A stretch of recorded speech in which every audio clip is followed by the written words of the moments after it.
First Lady of the United States,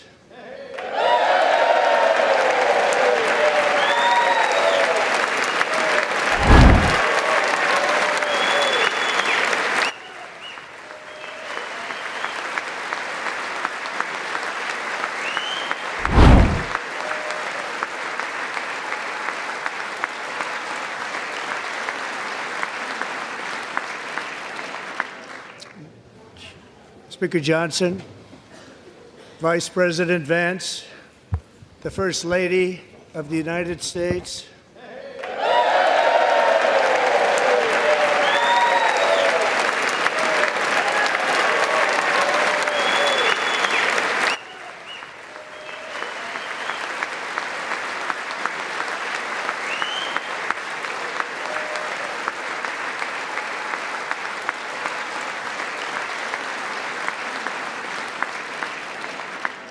members of the United States Congress, thank you very much. And to my fellow citizens, America is back.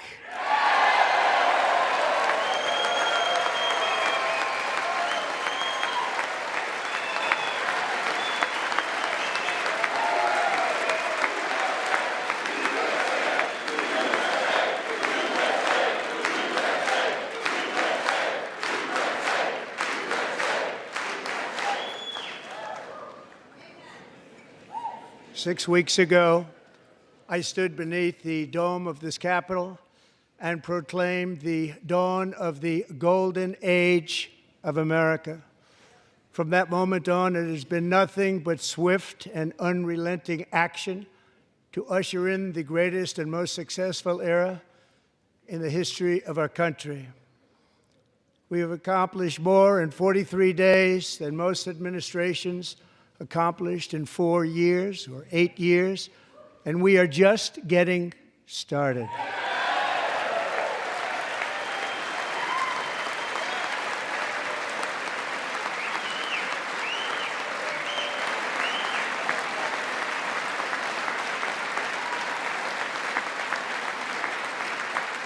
Thank you.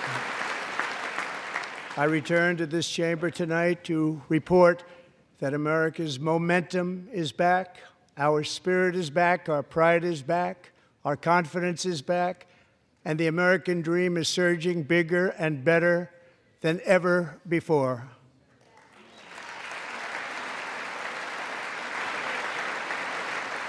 The American dream is unstoppable, and our country is on the verge of a comeback, the likes of which the world has never witnessed and perhaps will never witness again.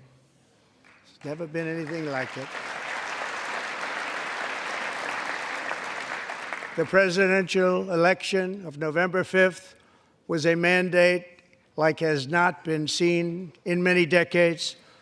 We won all 7 swing states, giving us an electoral college victory of 312 votes.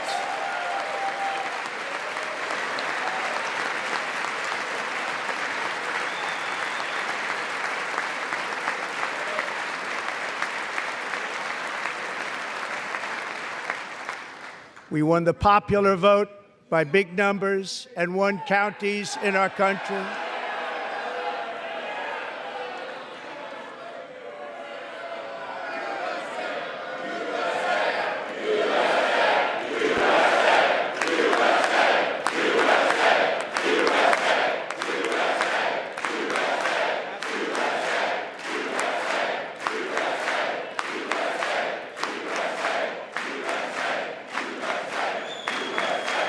And won counties in our country, 2,700 to 525, on a map that reads almost completely red for Republican.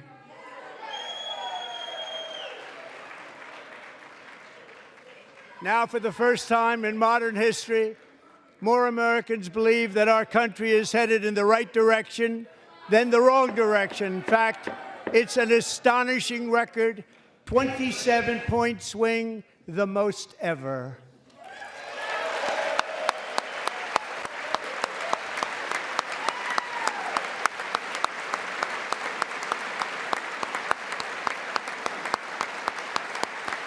Likewise, small business optimism saw its single largest one-month gain ever recorded. Mr. President. A 41-point jump.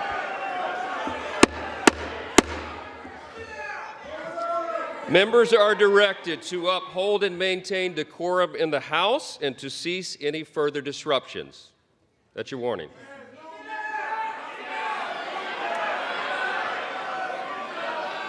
Members are engaging in willful and continuing breach of decorum, and the chair is prepared to direct the Sergeant-at-Arms to restore order to the joint session.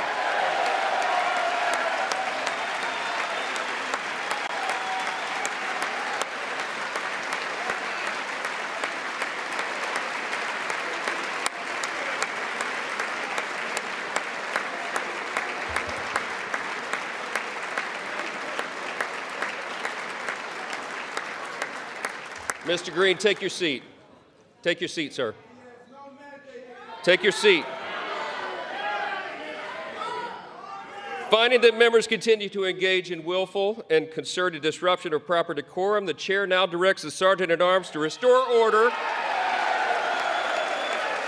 Remove this gentleman from the chamber.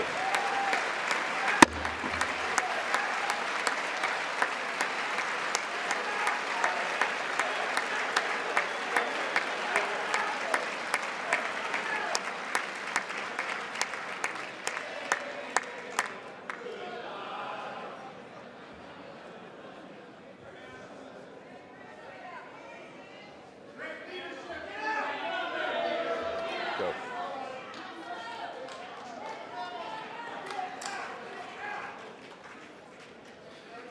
Members are directed to uphold and maintain decorum in the House. Mr. President, you continue. Thank you. Over the past 6 weeks, I have signed nearly 100 executive orders and taken more than 400 executive actions, a record, to restore common sense, safety, optimism, and wealth all across our wonderful land. The people elected me to do the job, and I'm doing it.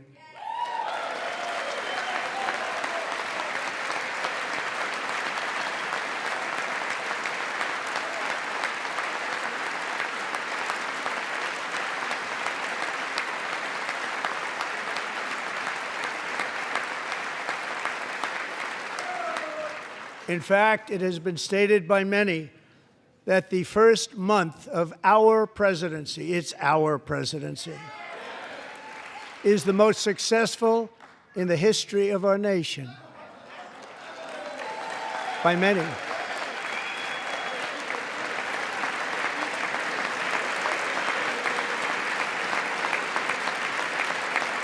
And what makes it even more impressive is that, do you know who number 2 is? George Washington. How about that? How about that? I don't know about that list, but we'll take it. Within hours of taking the oath of office, I declared a national emergency on our southern border, and I deployed the U.S. military and Border Patrol to repel the invasion of our country. And what a job they've done. As a result, illegal border crossings last month were by far the lowest ever recorded, ever.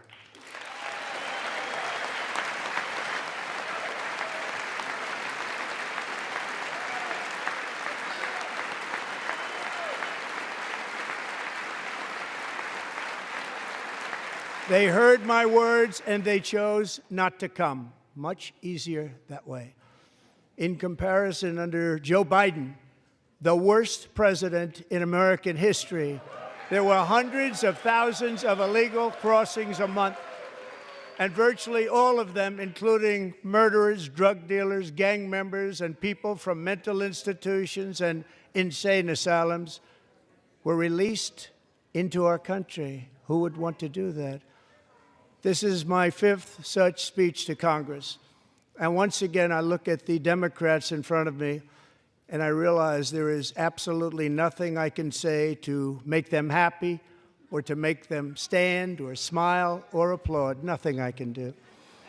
I could find a cure to the most devastating disease, a disease that would wipe out entire nations, or announce the answers to the greatest economy in history, or the stoppage of crime to the lowest levels ever recorded.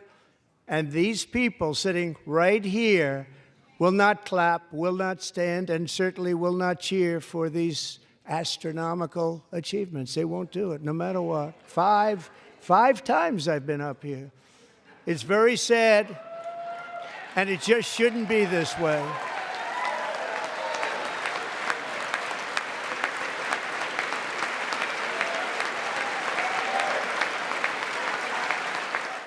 Don't miss out. Log on to oneindia.com for more updates.